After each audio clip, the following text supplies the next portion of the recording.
Do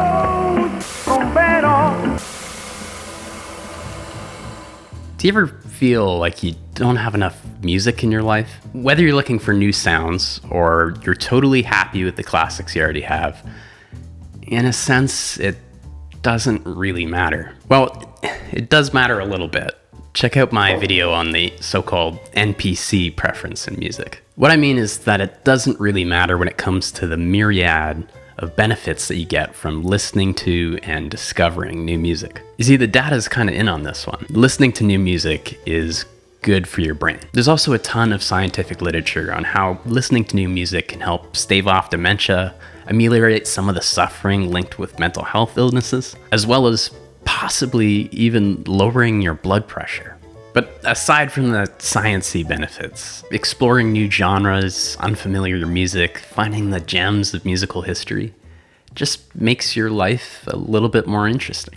Not to mention, you can also learn a lot about your own preferences for music and develop deep connections to the music that you listen to on a daily basis. But building a habit of music listening and discovery can be challenging. Or maybe you're depressed and you lack the motivation to do anything, let alone break out some Thelonious Monk or something like that. You could also be intimidated, like so many of us are, just by the sheer amount of music out there. Or you feel like a fraud, like a regular Joe masquerading as some sort of, musical hipster or something like that. But living a rich musical life doesn't have to be the singular domain of music nerds with record players and expensive headphones. So I'm going to show you how anybody can find fantastic new music without making it their entire identity, or without spending hours and hours sifting through Spotify playlists. And just one quick thing before we get into it here, I'd like to quickly thank subscriber Jessie Lajeunesse for suggesting this topic at Jessie Lage. Hope you're watching. This one goes out to you. Okay, back to the video where I bet you anything I'm about to say. Let's start with the obvious question. If finding new music is so amazing, why isn't everyone doing it? Why do so many people listen to the same playlist over and over again? Why can finding new music feel like such a chore? Listening to new music, especially music that's really unfamiliar to you, is a difficult but rewarding cognitive challenge. It's your brain getting a little bit of a workout. Now hold on, the sleepy and stressed out among you. Before you go and zone out to that Bob Ross stream, I have some pretty great ways around this. And then you can go check out this guy who makes instruments out of fruit and vegetables, which is pretty cool. That does the trick for me. But that is way too much preamble, so I'll jump right into the practical steps that you can take to enrich your musical life. Also, if you're interested in music, genre, or just broadening your musical experience, please consider liking or subscribing. It really motivates me to keep making content like this, and I really appreciate it. Now on to the process. Now I wish I had coined the term musical paralysis, but it's actually a pretty well-studied phenomenon.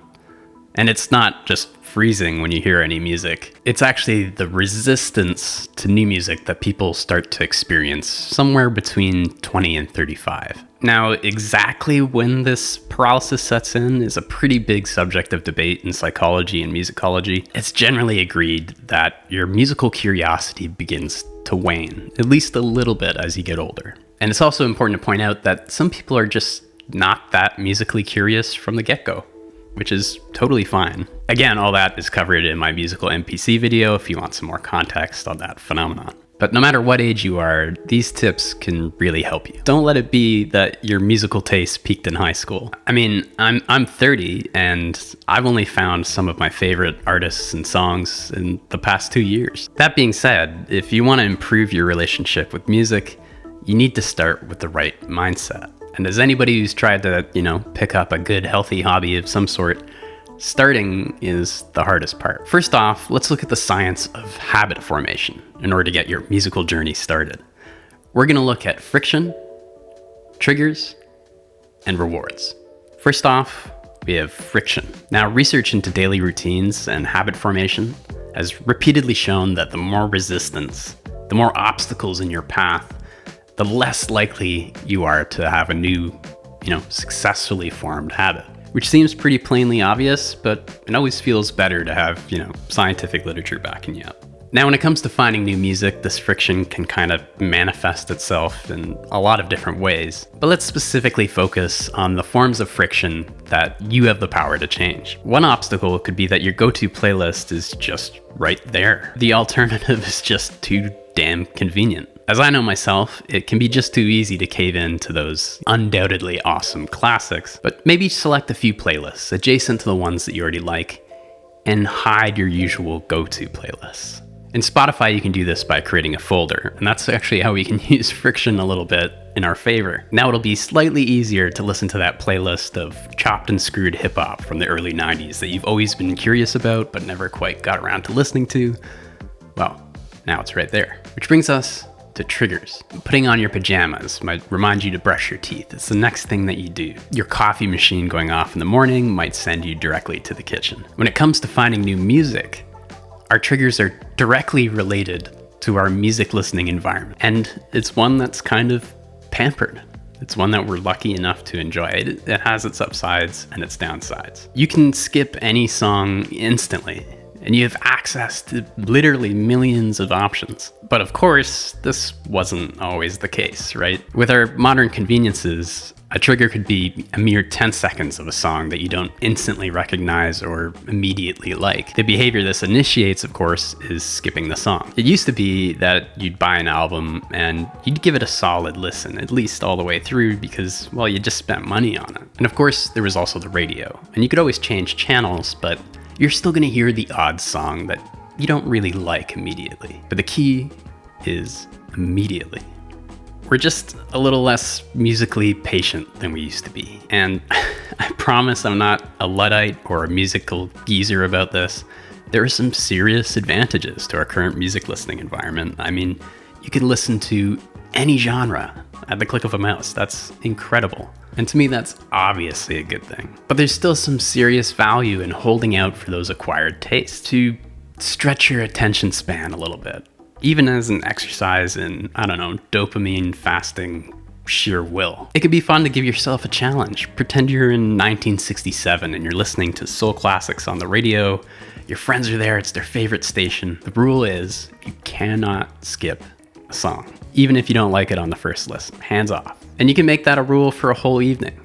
You get to choose the playlist, you get to choose the song, but you just can't skip it. Once you've locked in your decision, that's what you're listening to. You'll probably come away with something that you like, and if nothing else, a more developed sense of patience. Now you're all set up, you have the right mindset, you're ready to apply the science of habit formation. But what do you actually do? Much like I mentioned in my video on loving the genre that you hate, you have to start where you are. We really want like a nice, gentle on-ramp here to maximize the probability of you sticking to this program. One easy way to do this is to make an entire playlist of songs that you've never heard of from artists that you already like. And you can also do this with entire genres of music that are adjacent to the ones that you already like. For example, if you love listening to salsa music when you're barbecuing in your backyard, try making a playlist of cumbia music instead. If you like country, try bluegrass. If you like hip hop, try looking for a subgenre of hip hop that you haven't listened to or you've never gotten around to discovering. Maybe just start with 3 unfamiliar playlists of adjacent genres to the ones that you already like. The goal is not necessarily to find stuff that you absolutely love immediately. It's more to open your ears to new sounds, the new vocabulary of different genres. After this, you can create a master playlist that acts as your repository for all your new finds. This is just where you throw all the stuff that you end up liking. It's as easy as that. Another great way to expand the breadth of your music listening is to explore music and genres that are from cultures that aren't your own, or are in languages that aren't your native tongue. The whole world is obsessed with music, and there's so much more out there than what you can see from your own backyard. Check out the insane energy of Greek folk music, or the sparkling danceability of Japanese city pop. Maybe you want to listen to the funkiness of Nigerian Afrobeat, or the intimate closeness of Brazilian bossa nova. One thing about habit formation is that doing things at the same time every day or every week can help reinforce the habit that you're trying to build. For me, what I do is I give myself something I call studio time. And this is when I listen to and find new music. For me, it's when I'm cooking dinner. I love cooking, so I'll throw on a playlist I've never heard, and usually my hands are covered in mess, so I can't really skip anything. It's the perfect answer for me. And I've made a habit of rotating new music in, rotating old music out when it gets stale, and making sure to save anything that I really like in a playlist specifically for new finds. And your studio time could look completely different. It could be when you're commuting on the train, when you're making breakfast, maybe when you're taking that extended toilet break at work. A solid recommendation would be when you're enjoying coffee on Sunday morning in bed. You're already in a good mood, so that helps reinforce the mindset, the openness to new stuff. Okay, so I'm gonna try and get ahead of some comments here and do a quick Q&A session. Does this mean I can't listen to the stuff that I already like?